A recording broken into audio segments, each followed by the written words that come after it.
very much. We need someone to listen. Do you mind having yeah, it's okay. Okay, good afternoon, brothers and sisters. The Lord is good. All the time. So the one at the back, I don't know whether you're getting me.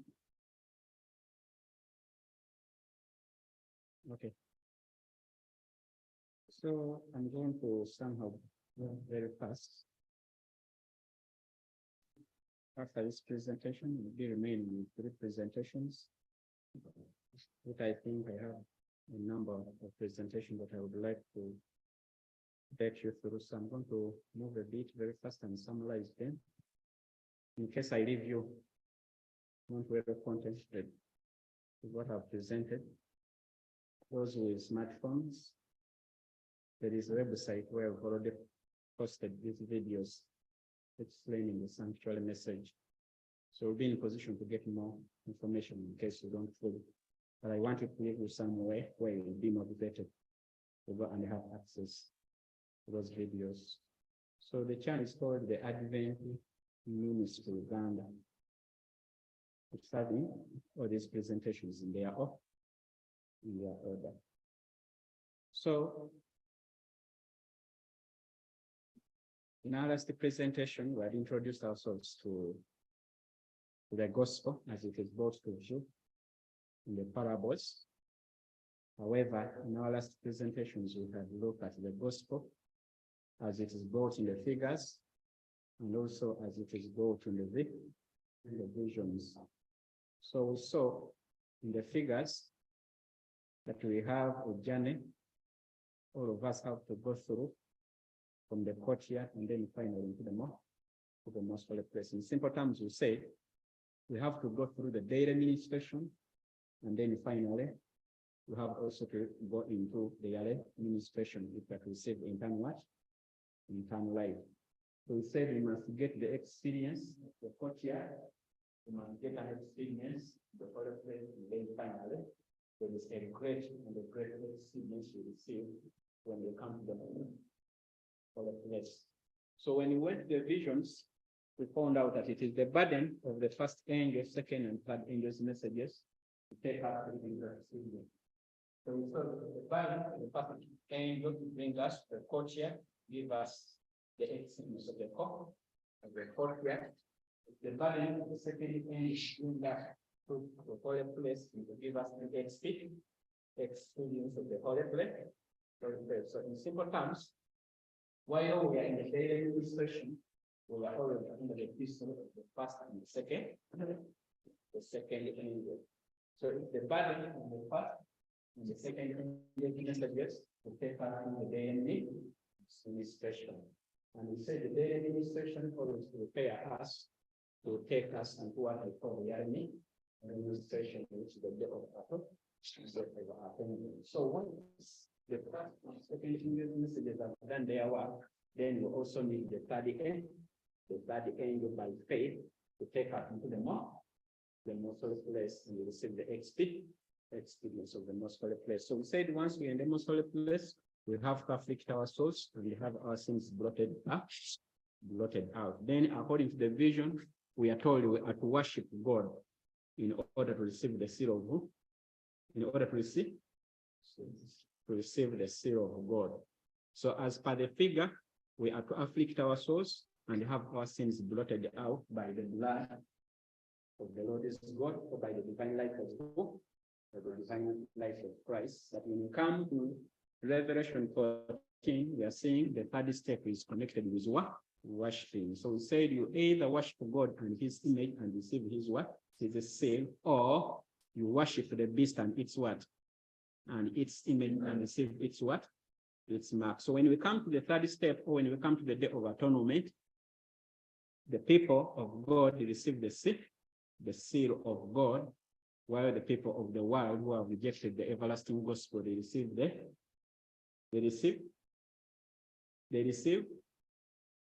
the people of God, they are going to receive the seal of God when we come to the day of atonement.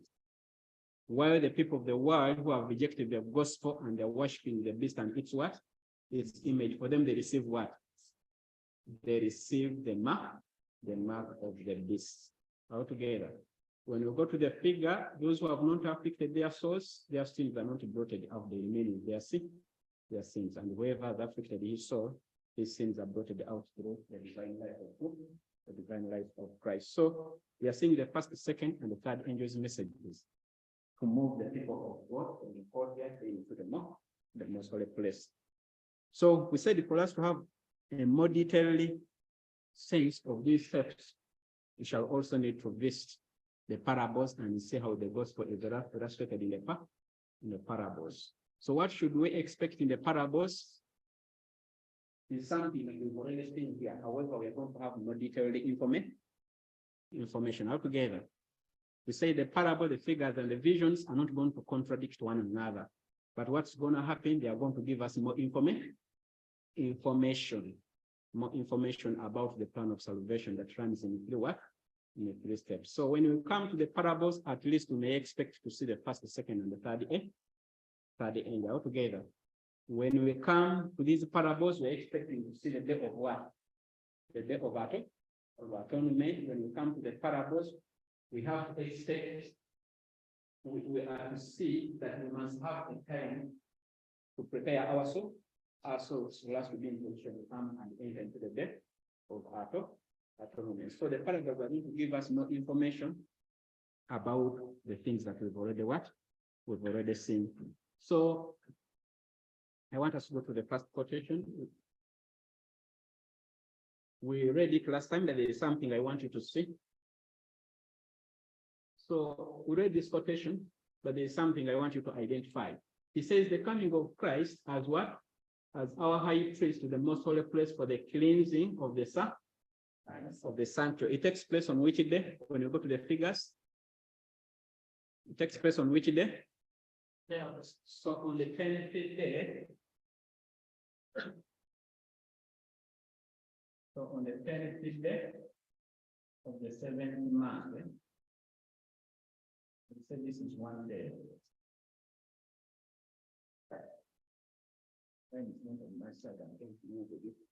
So the coming of our high priest on this day to do what? To the most holy place for the cleansing of the Son of God to view in Daniel 8:14. The coming of the Son of Man, the ancient of what? As presented in Daniel 7:13, and the coming of the Lord to his what? To his temple foretold by Malachi are descriptions of the same what? The same event. So goes ahead and says, and this is also represented by the coming of what? The bridegroom to the marriage, described by Christ in the parable of the 10 virgins. I want to ask a question. What is Sister White doing in this quotation, according to William Miller's rules? Yes. The figures with the parable.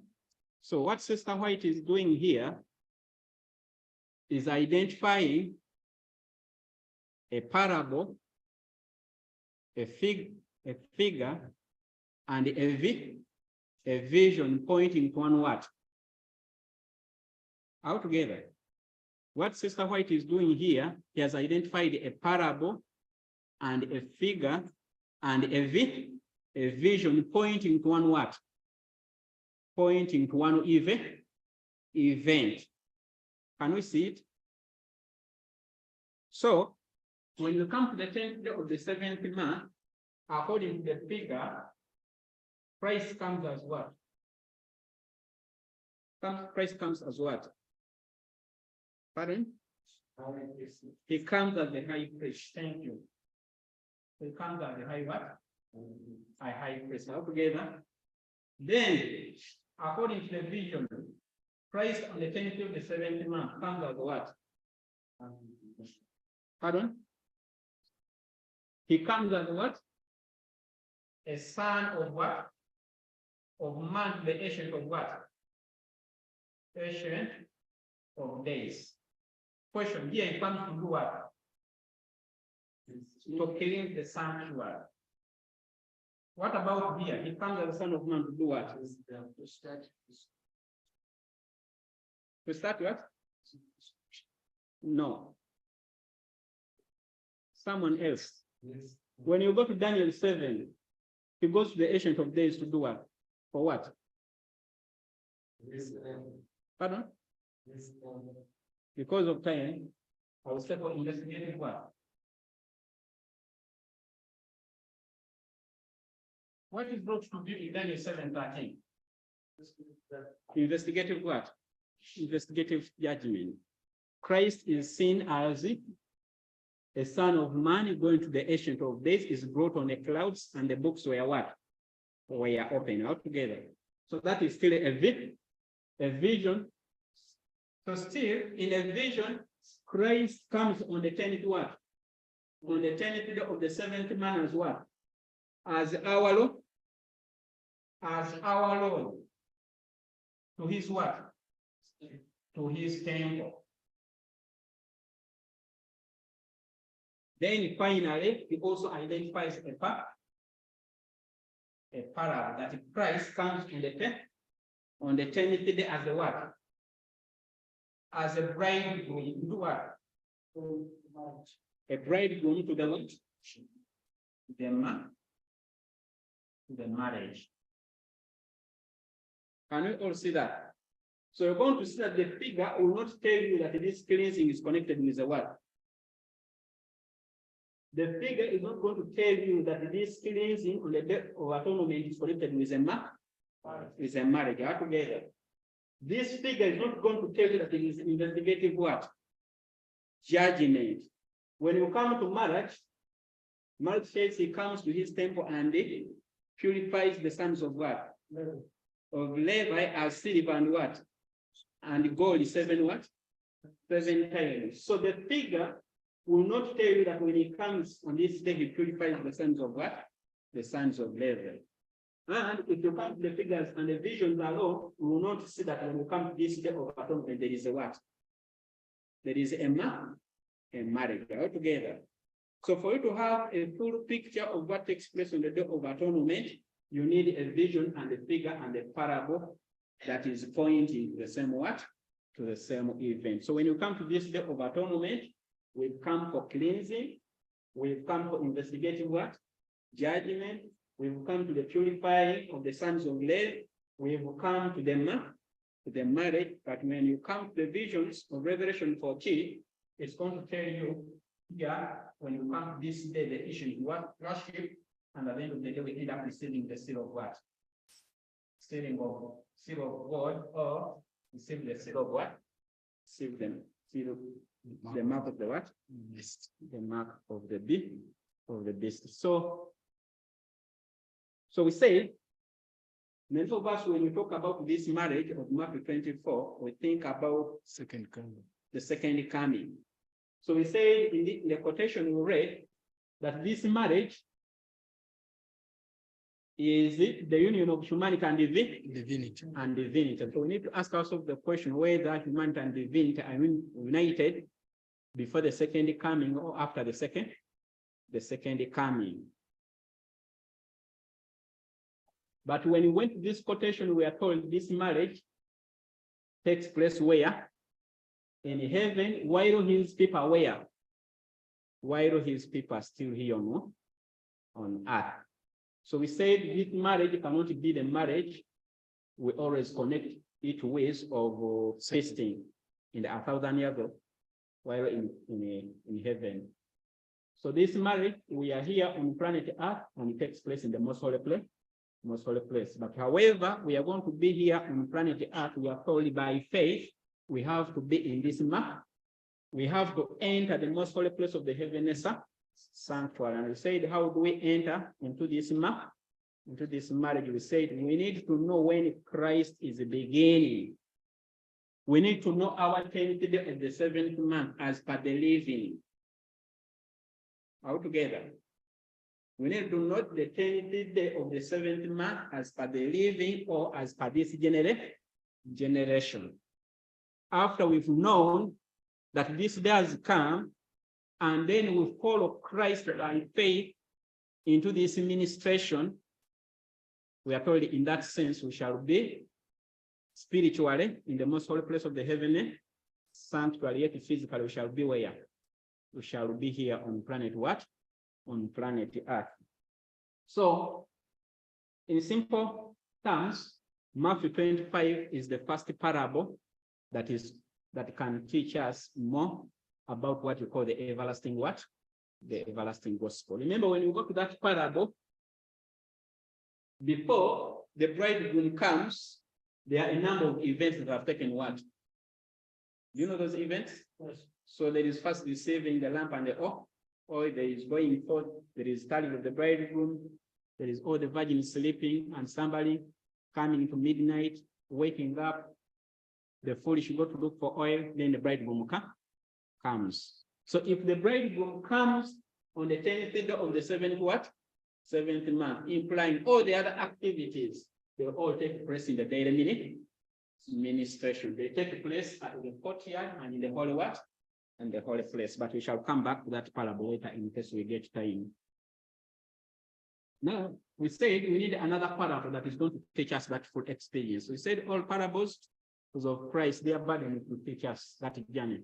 But we have specifically two parables that give us a full journey from the courtyard to the most holy place. So another parable is this. He says the parable of Mark what? 22. In the parable of Mark 22, the same one. The same figure of marriage is what? Is introduced. And investigative what? Investigative judgment is clearly presented as taking place before the marriage. So when you come to Matthew 22, there is a marriage. But before this marriage takes what? Takes place, we must first have what we call investigative judgment. Have we had investigative judgment in the vision?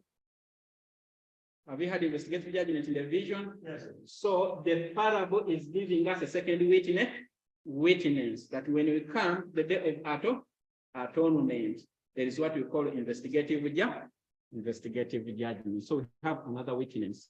So I want us to go through that parable very fast. And then there are some things I want you to identify by yourselves. So when we come to Matthew 22, it says, and Jesus answered and spake unto them again by what? By parable, and say, the kingdom of heaven is likened unto a certain what? A certain king which made a marriage for his what? For his son. So we have a king, and this king is making a marriage for his what? For his son. Question, who is this king and who is this son, according to the knowledge you have now? So the king is the father, and automatically the son is going to be Jesus Christ. Because when you go to Matthew 25, Christ comes on the 10th day of the seventh what? As a what? As a what? Son of man. Now, according to the parable. As a what? As a bridegroom. So in this passage, you have a king, and the son is the bridegroom altogether. So the king is our God, the father, and the son is the son is the bridegroom, and you can clearly see this when you go to Matthew 25.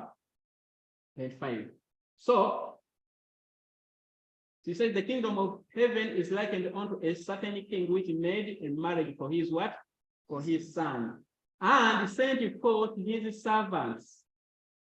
So now here I want you to pay attention. And he sent forth his what?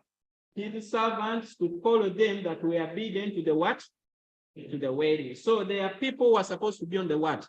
Wedding. On this wedding.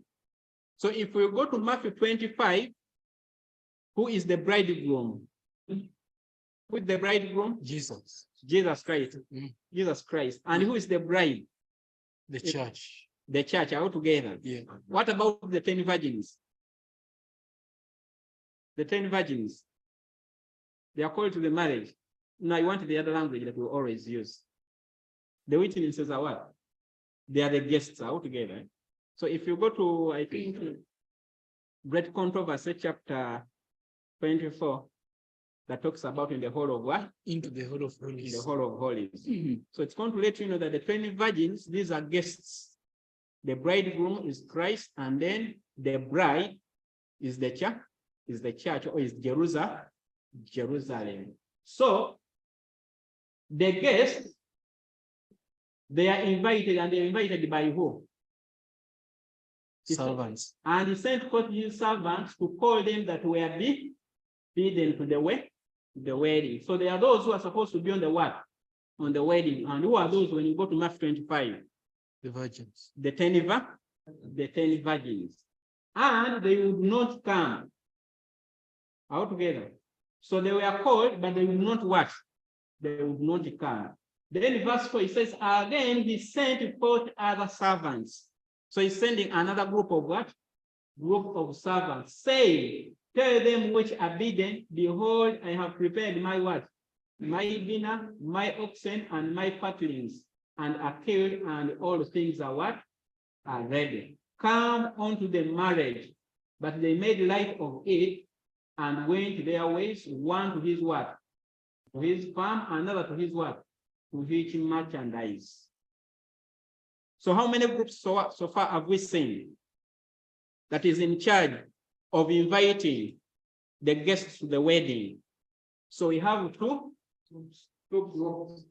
So I can say we have the first what? First call. And this is made by the first group of what? First group of servants. Then you have the second what? The second call, and this one is made by who? The second group of what? Second group of servants. Are we all together? Then he goes ahead,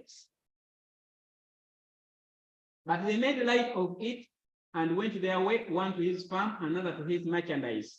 The remnant took his servants. So who are these servants? The second group of servants, and entreated them spitefully and slew them. So what happened to the second servants? The second group of servants. So these ones, they were what? Persecution. They were persecuted and killed. So there is persecution and then murdering. They are martyrs. So the second servants, they are killed. So what happened when this message went to the king? He says, but when the king heard thereof, he was wroth, and he sent forth his what? His army, and destroyed those what? Those murderers, and burned up their what? Their city. So those who came and destroyed the second group of servants, they were destroyed by the army of the what? The army of the king. And what happened to their city? City burnt. And their city was burnt up. So I want you to have that at the back of your mind. He said, then he said he to his what? To his servants. Remember, the second group of servants were what? Were killed. Now he's talking to another group. Then he said he to his servants, the wedding is what? The wedding is ready. So when is the wedding ready? When is the wedding ready? Brothers and sisters, when is the wedding ready? According to the figure and according to the vision. The coming of the bridegroom. Yes, I want a date. Yes? So the 10th day of the 7th what? 70th month, the wedding is what? Then say to his servant, the wedding is what? Is ready, but they which were what? Were bidden, were not what? Were not worth it. So there is a specific group of people that are supposed to be on the day of what? On the day of atonement, but they are not what? They are not worth it. We come to the point when the wedding is ready and these people are nowhere to be what? Nowhere to be seen. So he says to his servants, go ye therefore into the what?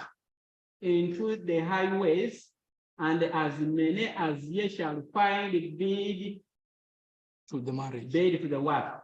To the marriage. So those servants went out into the what? into the highways, and they gathered together as many as what? As they found, both the good and the what? Both the clean and the what? And the unclean. And the wedding was furnished with what? With guests. All together. And when the king came in to see the what? To see the guests, he saw there a man which had no a wedding what? A wedding garment. So whoever was to come and participate in this wedding, which we are saying it takes place on the day of what? Day of Atonement, everyone was supposed to be in a what? In a wedding garment. So there was time to prepare for each one of them to receive a wedding what? A wedding garment. So this man, he did not make this preparation to receive a what? A wedding garment, but he came to the wedding in the citizen's dress. He came in his common clothes. So what happened to this man? He saw there a man which had no a wedding garment, and he said unto him, friend, how comest thou in hither not having a wedding what? A wedding garment. And he was what? He was speechless. So this man knew that he was supposed to have a wedding garment. But stubbornly, he refused to receive the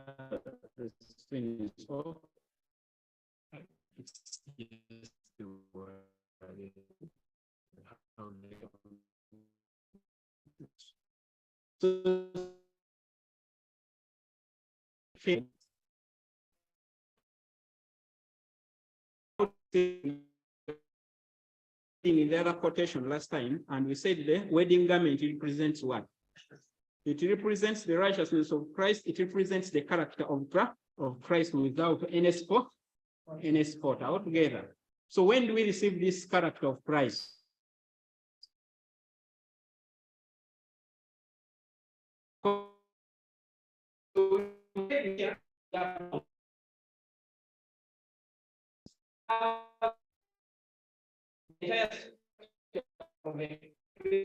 And what is remaining is the development of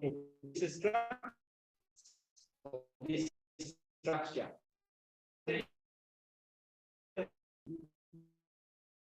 But later this character of a Christian develops. In simple terms, the character of Christ is manifested in our what? In our lives. So to this having